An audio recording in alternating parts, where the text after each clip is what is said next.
It's nice to start with something a little bit more fun, like Squad Strike. I feel like it's a lost art, if you will. I love Squad Strike. 3 characters, 3 different, 9 possible matchups when you really think about it. We got DanTheEnigma, and it's his birthday today, alongside Rawk here. See how this one's going to go. Yeah, it's going to be a lot of fun. Happy birthday, Dan. What better way to celebrate your birthday than with a win on stream? Now, if you're not familiar with Squad Strike, you play as 3 separate characters as individual stocks. So your goal is to defeat all 3 of your opponent's characters. Starting off the gate here, Rawk is opening up with Captain Falcon, and Dan opening up with Mewtwo, and a nice little early percentage lead here for Dan. Yeah, here's the problem, though, Kyle.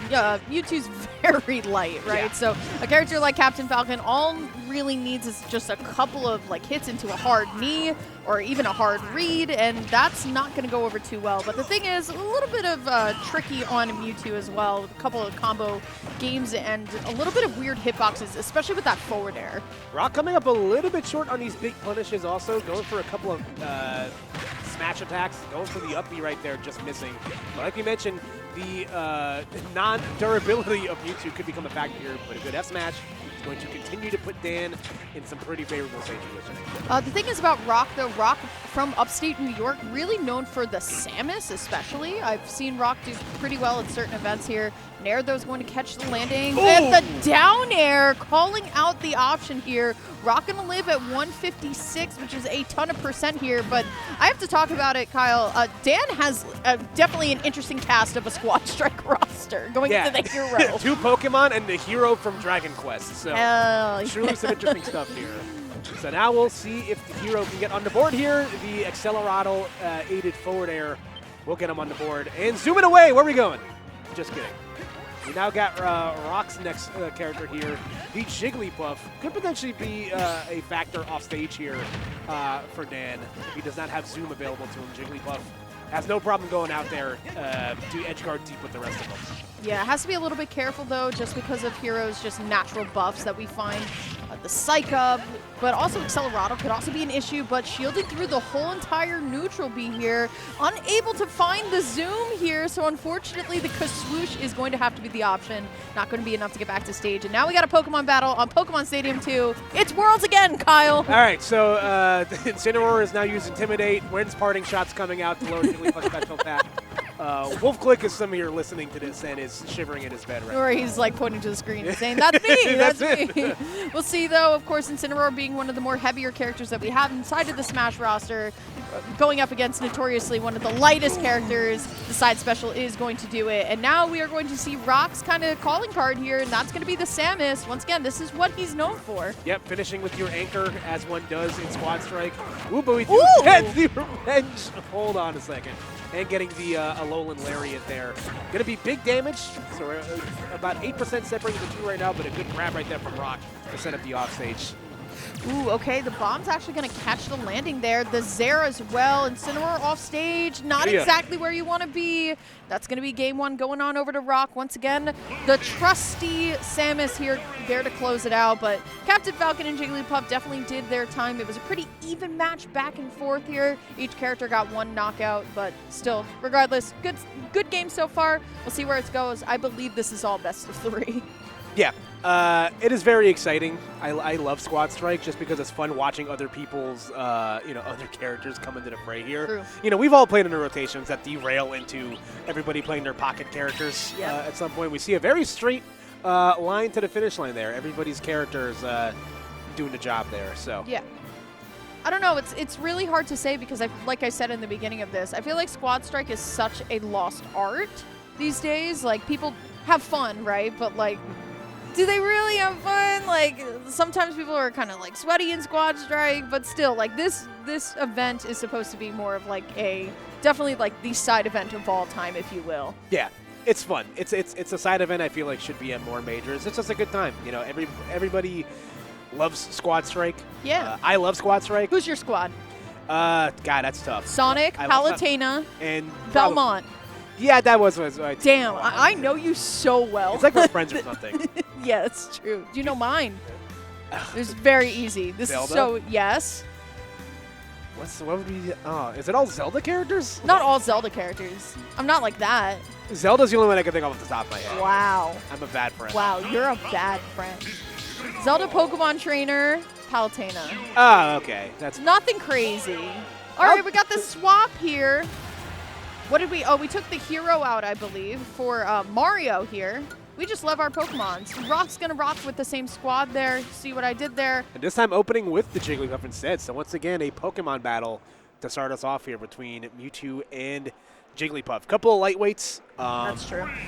And again, Mewtwo's floatiness. His recovery is also pretty good, so getting back to the stage might not necessarily be a problem here against Jigglypuff, but we'll see if Dan can get off to a strong start here as we're going to Battlefield. Yeah, this one's going to be interesting, too, because once again, while Mewtwo is light, I think Jigglypuff is a little bit lighter here, and especially on a stage like Battlefield. I can see why we're here as Jigglypuff, because Rawk has these escape options kind of wherever you want to land, but still, I feel like Dan is always the one swinging first, and Rawk is the one trying to just play defense, and that's really where you're going to get a lot of mileage in Smash in general. That's kind of like Smash 101. If you're the first one to press the button, your opponent is going to be the one that reacts to you every single time. Yeah, and a big thing to note is that Dan really did favor that spot dodge in that first game, and Jigglypuff has a lot of like lingering hitboxes that even if they're not getting like big hits, will at least disrupt, you know, in helping hit those punishes. But the back air, dare I say it's nice, Emily? Yeah, I mean, if you want to talk about a character that has nice moves, it's going to be Captain Falcon. Honestly, Kyle, we're talking about just playing Smash for fun with your friends. This is the definition of let's play Smash and have fun with our friends. Like, everybody has a pocket Falcon. My friend from college who knows nothing about Super Smash Brothers has a pocket Captain Falcon. Of course. I mean, Falcon Punch, so fun, good move. But still, I mean, I love the way that Rawk is letting Dan come back on stage, but Dan's still in the lead here. A little bit of rage as well. But honestly, one of these aerials is just going to send Dan completely off here, trying to get something started here. But once again, the battlefield, the terrain here, just being able to kind of pick your platform here, pick where you want to land is definitely a different, interesting movement here. But gonna get at least the stun for now, but still nothing left. Yeah, Dan some decent extra credit here. Goes for a very interesting up B down into the stage. Swinging a little bit, a little ambitious with that up smash. The backer will connect there. So 42% going right into the Incineroar here. No longer the closer. Instead going, you know, potentially your best character here in the middle. Sleeping on the potential here. Good air dodge back to stage by Rawk here. Dan gonna be able to actually use the up special, get back on stage.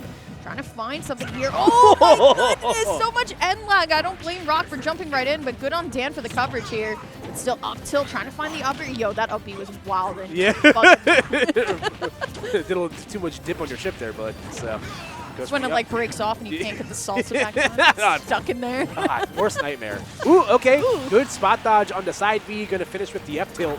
So now Dan has himself in a pretty decent position here, but now has to go up against the closer for Rawk with the Samus, and we saw how this matchup fared the first time around.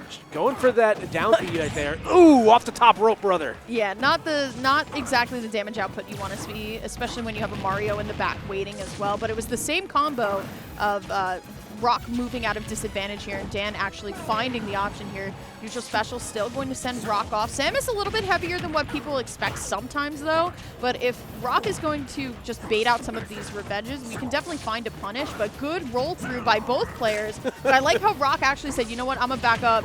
You press a lot of buttons. Yeah. That down smash is a really good whiff punish, though, because of it does move Incineroar's hurt box like upwards. So definitely something you have to keep in mind when you try to go for like a grab punish. And again, anticipating the charge shot, trying to go for the down B, just going to come up short. You're generating a lot of strong offense here, so making it as easy as possible potentially for that last character to kind of clean up this stock. Yeah, absolutely. Still, though, I mean, anything would be deadly here from Incineroar with this much rage, especially on something like top platform. But actually saves Dan here, at least for the moment. It's going to be last character, Rawk, with a little bit of rage, a charge shot, and a dream here, but honestly, this Mario's pretty healthy. Yep, and again, Mario having that reflector added as well, so it will make the charge shot a little bit unsafer as an option. Let's be up B on the platform, though, and we do have to be careful. We've seen that up B kill alarmingly early sometimes with Samus, I believe. Yeah, that's the problem, right? Sometimes, still, though, we're talking about the cape, we're talking about reflector here. trying to find something. If I'm Rawk, I was about to say, I'm going to try and wait for Dan to swing. That was kind of Dan's like MO in the beginning here. Gets the dunk, but honestly, Rawk a little bit too high in percent for a lot of things to combo here. Going to cover with the down. Still trying to get something started. Zare out here. Yep. So close, Kyle. We're going to see Mario's lack of disjoints be a little bit of a problem here. Samus, again, can play from a distance very, very well. Goes for the landing down air and just kind of hitting some buttons, trying to catch the unsafe option here from Samus. But, ooh, purple coins. Yeah, not going to be able to find anything, though. 189 on Rawk. Anything could do it at this point here. But, yeah, it's definitely going to be the back air from Ledge here. Dan going to get on the board right now, but my goodness, Kyle, that Jigglypuff on Rawk's side did absolutely nothing this game. Yeah, Jigglypuff was the epitome of yes, girl, give us nothing. Yeah, absolutely. That first game. So tough stuff, and again, I think going for the Incineroar in the secondary slot really did pay off dividends there. Again, that's like the beauty I love about Squad Strike is, where do you weave in your best character against your opponent's best character? Looks like we're running back the same roster on both sides here. And also just remember to set your tags, folks. That is one of the, the worst parts about Squad Strike. It's so true. I do not like that at all. But, okay. Falcon first. Oh, interesting. So we've changed the anchor position on Dan's side. Or maybe we haven't. My brain is... No, we did. No, we did. The anchor position is now Incineroar once again. So. There we go. All right, back to Battlefield, though, so we'll see this Falcon U2 combo again here. But it is going to be Incineroar in the back, and honestly, I cannot blame Dan, as it's definitely his best character I've seen out of the three. Yeah, again, Mario did what he needed to do there. Going to try to close out the game strong, potentially, and see if your other two characters can generate a lead for you. Goes for the dash attack there. Again, going for these spot dodges in these close quarter situations could potentially be dangerous here for Dan.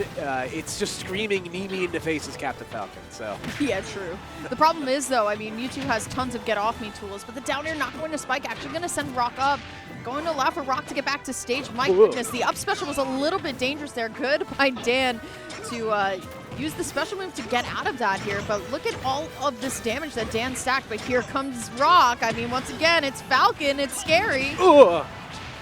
Oh my gosh. Just Rose got it like that, and even covers the recovery onto the stage with the up smash. Good stuff by Rawk. Rock Shock Jayhawk, baby. Good stuff there from great stuff there from Rawk. And now Captain Falcon going to go up against the Mario here for Dan. 144 in the tab, but we did see that Rawk was able to get some decent durability out of these characters in these last couple of games. So.